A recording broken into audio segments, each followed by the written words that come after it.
નમસ્તે વિદ્યાર્થી મિત્રો, કેમ છો બધા? મજામાં ને? આપણે ધોરણ 6 વિષય ગુજરાતીમાં પાઠ 16 માતૃ હૃદય માતાના પ્રેમ વિશે જાણ્યા. હવે આપણે ભાગ 1માં માતાનો પ્રેમ કેવો છે એના વિશે જાણ્યા કે બે બાળકો, એક પશુ છે અને એક મનુષ્ય છે, એ બંને બાળકો વચ્ચે મિત્રતા કેવી રીતે થાય છે ત્યાં સુધી આપણે શીખ્યા હતા, બરાબર. હવે આપણે ભાગ 2માં આગળ પાઠનો અભ્યાસ કરીશું. જેમ કે ભાગ 1માં આપણે બંને દોસ્તો વહાલથી, જે 4 વર્ષનું જે બાળક છે એ વહાલથી, એ જ સિંહ શિશુ જે છે, સિંહનું બચ્ચું, એને વહાલથી હાથ ફેરવતું હોય છે, ત્યાં સુધી આપણે શીખ્યા હતા. હવે નવા દોસ્ત સાથે ભોળો શિશુ કાલી બોલીમાં વાત કરતો હતો. શું કરતો હતો? નવા દોસ્ત સાથે, એટલે જે 4 વર્ષનું જે બાળક છે, નવજાત શિશુ એટલે તરત જન્મેલું, હે ને, તો એ બાળક સાથે કાલી બોલીમાં, એટલે બાળકની કાલી બોલીનો અર્થ થાય છે બાળકો કે બાળકની પ્રેમ ઉપજાવે તેવી વાણી, મીઠી વાણી એમ. તો એની સાથે એ વાત કરતો હોય છે, પરંતુ ત્યાં જ પાછળ ડણક સંભળાઈ. ડણક શું સંભળાઈ? ડણક એટલે સિંહની ગર્જના. સિંહે જોરથી ગર્જના કરી. એટલે કહે છે કે એ ગર્જના કરી તો માલધારી સ્ત્રી ચોંકી ઉઠી.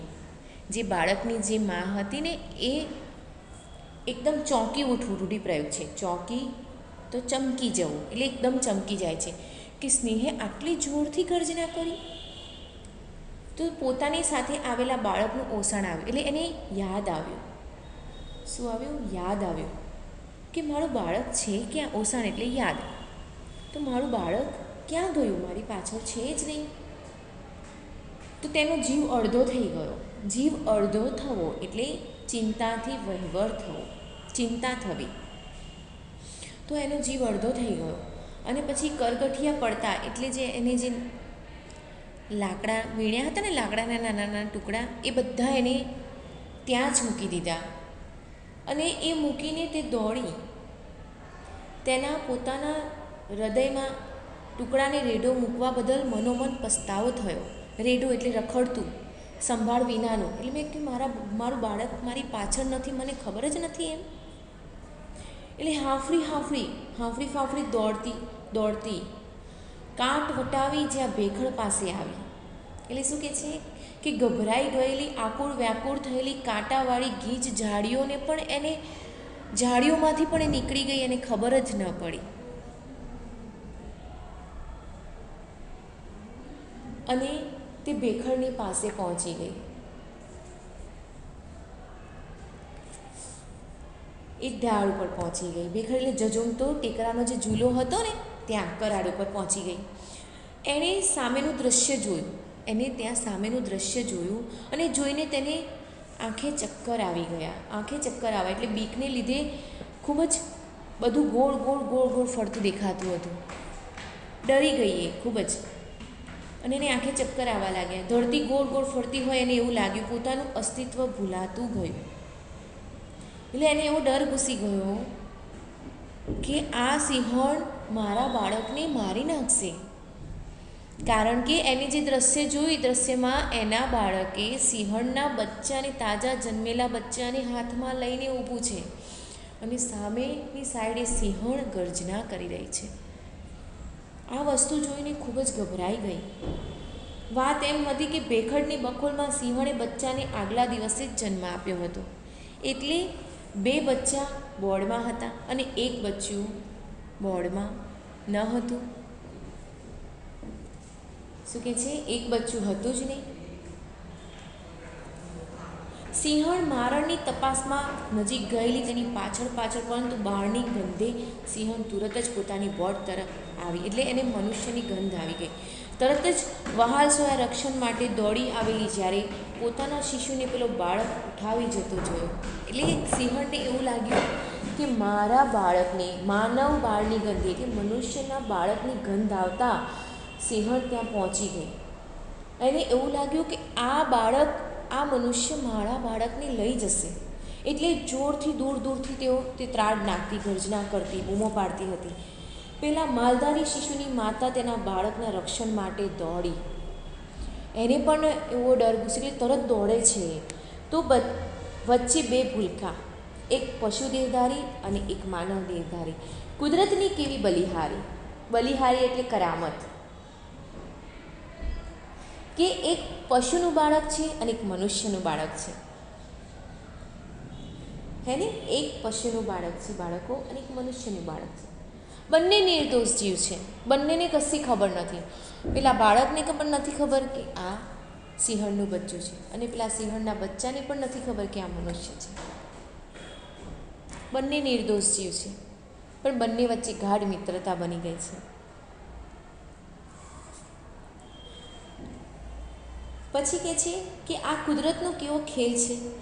માલધારી સ્ત્રીએ દૂર રહે પોતાના બાળકને બગલમાં રહેલ બાળને છોડી દેવા બૂમ પાડી. એટલે એને જે બાથમાં બાળકને ભળ્યું છે ને, પોતાના બાથમાં બાળકને એને લઈ લીધું છે. તો એની માં એને સમજાવે છે કે બેટા તું આ બાળકને છોડી દે, મૂકી દે. એ બૂમો પાડે છે કે છોડી દે બેટા, છોડી દે. પણ બાળક હાથ આવેલું આવું અદ્ભુત રમકડું કેમ છોડી દે? કારણ કે બાળકને તેવું જ લાગે છે કે આ સરસ મજાનું રમકડું છે, એટલે છોડવા તૈયાર નથી. માનો જીવ તાળવે ચોંટ્યો, જીવ તાળવે ચોંટ્યો, જાણે હમણાં જીવ જશે એવી સ્થિતિમાં હોવું. તો એને એવું થયું કે હા, હમણાં મારા બચ્ચાને સિંહણ મારી નાખશે, હું કંઈ નહીં કરી શકું. તો પાછળ ગુડઘાડ કરતી સિંહણ સાવ નજીક આવી ગઈ. ગુસ્સામાં પાડેલી બૂમ, ગુડઘાડ એટલે ગુસ્સામાં બૂમો પાડતી હતી અને એકદમ નજીક આવી ગઈ. કોણ જાણે ક્ષણમાં શું બની જશે? એ બાળકની માતાને એટલો અંદર ડર ઘૂસી ગયો છે કે શું થશે હવે. તો માનવ સ્ત્રીએ પોતાના બચ્ચાને પટાવતા છેલ્લી વિનંતી કરતાં તેણે ચીસ પાડી, છોડી મૂક બેટા, છોડી મૂક. સિંહણ પણ બાળકની ફક્ત 7 ફૂટ દૂર હતી. પાછળ ચાલી આવતી, ગુરઘાટ કરતી એટલે બૂમો પાડતી ગુસ્સામાં તેની આંખોમાં અજબ પરિવર્તન આવી રહ્યું હતું. એ બૂમો પાડતી હતી, એ ગુસ્સો કરતી હતી, પણ એની આંખોમાં ફેરફાર દેખાયો. માલધારી બાળકે સિંહ શિશુને પડતું મેલ્યું. એટલે શું કહે છે? એ બાળક પોતાની માની વાત માનીને એની માએ એના બાળકને સમજાવ્યું કે બેટા એને મૂકી દે, એની મા પાછળ આવી છે. એટલે એ બાળકને ત્યાં મૂકી દે છે. પટાવવું એટલે વ્યક્તિથી એ સમજી ગયું બાળક એની માની વાત, એટલે એ બાળકને નીચે મૂકી દે છે અને દોડીને માની ગોદમાં ભરાઈ ગયું. માની ગોદમાં જતું રહે છે. આ બાજુ પેલું સિંહ શિશુ પણ દોડતું માની ગોદમાં ચાલી ગયું. એટલે બંને બાળકો પોતાની માની ગોદમાં જતા રહે છે, ખોળામાં જતા રહે છે.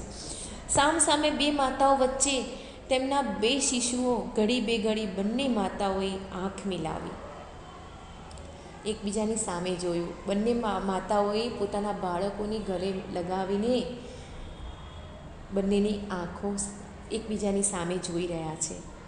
માલધારી સ્ત્રી પાછા પગે ચાલી ઘરે. તેને પોતાના નેસમાં રહેઠાણમાં જવું હતું. તે પોતે ભરવાડોએ જંગલમાં બાંધેલા ઝૂંપડા એટલે નેસડો, એ પોતે તેના ઘરે જવા માટે નીકળી ગઈ. અને જે સિંહણ જે છે એ પોતાના બોળમાં, પોતાની ગુફામાં જતી રહે છે. બંને માતાઓ પોતાના શિશુને લઈ ચાલી ગઈ. તેમના ખોળિયા જુદા હતા, પરંતુ શિશુ પ્રત્યેની મમતા અને પ્રેમમાં કશો ભેદ ન હતો. ખોળિયા એટલે શરીર, એટલે બંનેના શરીર, એક માનવ દેહધારી છે, એક પશુ દેહધારી છે, બરાબર. તો એ બંને અલગ હોવા છતાં પણ બંને માતા છે. તો બંને માતાનો પ્રેમ તો સરખો જ છે. એ બંનેના પ્રેમમાં કોઈ ભેદભાવ, કોઈ તફાવત જોવા મળતો નથી. માનવ હોય કે પશુ, માતૃ હૃદય તો સૌના માટે સરખો જ હોય છે. બાળકો, માનવ હોય કે પશુ, માતૃ હૃદય હંમેશા બાળકો માટે સરખો જ હોય છે. દિલનો ટુકડો ખૂબ મહાન હોય. વિદ્યાર્થી મિત્રો, આ પાઠમાં તમને સમજણ પડી ને?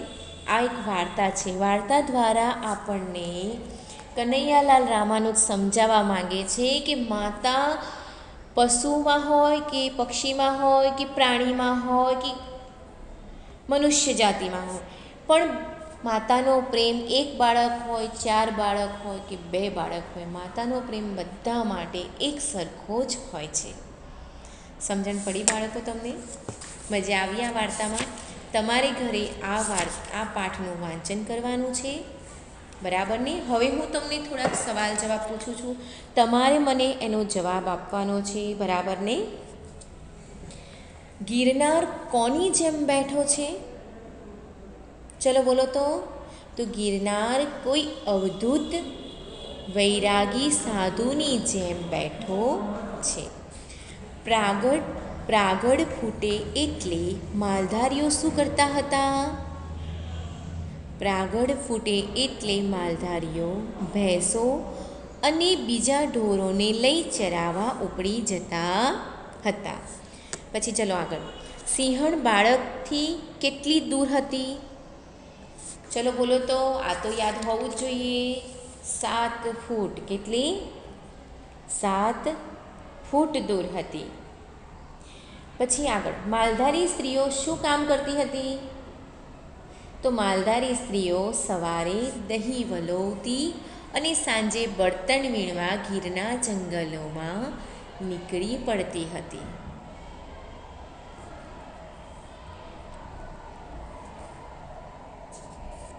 આખરે બંને માતાઓએ શું કર્યું? તો આખરે બંને માતાઓએ એકબીજા સાથે આંખ મિલાવીને પોતપોતાના શિશુને લઈને ચાલી ગઈ. માલધારી સ્ત્રીને નેસમાં એટલે નેસડામાં અને સિંહણે પોતાની બોડમાં જવું હતું. બાળક માતાથી પાછળ કેમ રહી ગયું?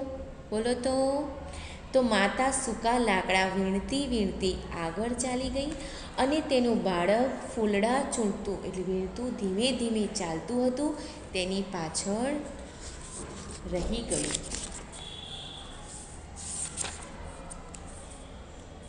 વિદ્યાર્થી મિત્રો, માનવ અને પશુના ભિન્ન ખોડિયામાં કઈ બાબત સમાન છે? મેં છેલ્લે બતાવ્યું તમને. કઈ બાબત? તો મમતા અને પ્રેમ. કઈ બાબત સમાન છે? મમતા અને પ્રેમ સમાન છે. પછી તમારે ઘરે માતૃ હૃદય વિશે 5 થી 6 વાક્યો લખવાના છે તમારે જાતે. વિદ્યાર્થી મિત્રો, હવે આપણે તમારે ઘરે આ પાઠનું વાંચન કરવાનું છે, સવાલ જવાબ મોઢે કરવાના છે અને માતૃ હૃદય વિશે 5 થી 7 વાક્યો લખવાના છે. અને આ વિડીયોને લાઈક અને સબસ્ક્રાઈબ કરવો. ધન્યવાદ.